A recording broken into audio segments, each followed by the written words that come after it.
Friends, আজকে রান্না করতে এসেছি চেও মাছ। এই যে দেখুন, এই চেও মাছ এনেছে বাজার থেকে কেটে আমি ধুয়ে নুন হলুদ মাখিয়ে রেখেছি। এদিকে আমি 7-8টা কাঁচা লঙ্কা, রসুন কুচি নিয়ে নিয়েছি। এটার মধ্যে লঙ্কাটা একটু বেশি নিয়েছি, এটা রান্না করব কাঁচা লঙ্কা দিয়ে, তাই আমি কাঁচা লঙ্কাটা একটু বেশি নিয়েছি, যাতে একটু ঝাল ঝাল হলে ভালো লাগবে খেতে, পাতুরির মতো করব।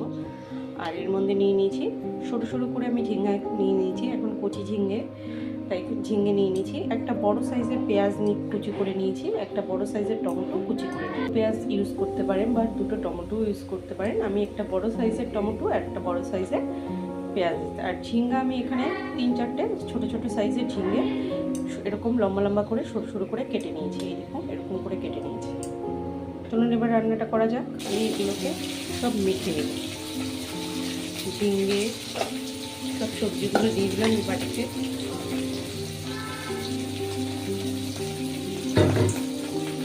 রসুন কুচি, আদা কুচি, রসুন কুচি আর লঙ্কা কুচি, ধনে পাতা, মাছগুলো দিয়ে দেবো পরিমাণ মতো লবণ,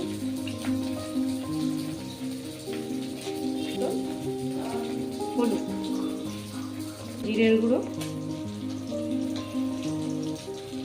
1 চামচের হাফ চামচ জিরের গুঁড়ো, লঙ্কার গুঁড়ো, যেহেতু কাঁচা লঙ্কা দিয়েছি অনেকগুলো, তো সেটা হলো কাসুন্দি দিয়ে দেবো। চচ্চড়ি করতে গেলে সরষের তেলেই বেশি ভালো হয়, তাই আমি এটা সরষের তেল দিয়ে দিলাম।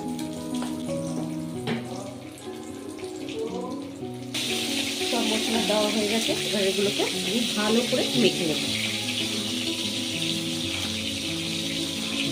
যাতে সবজিটা আর মাছটা ভালো করে মশলাগুলো ঢোকে।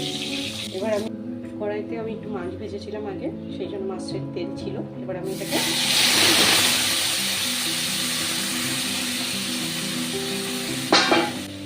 আমি জল দিয়ে দেবো।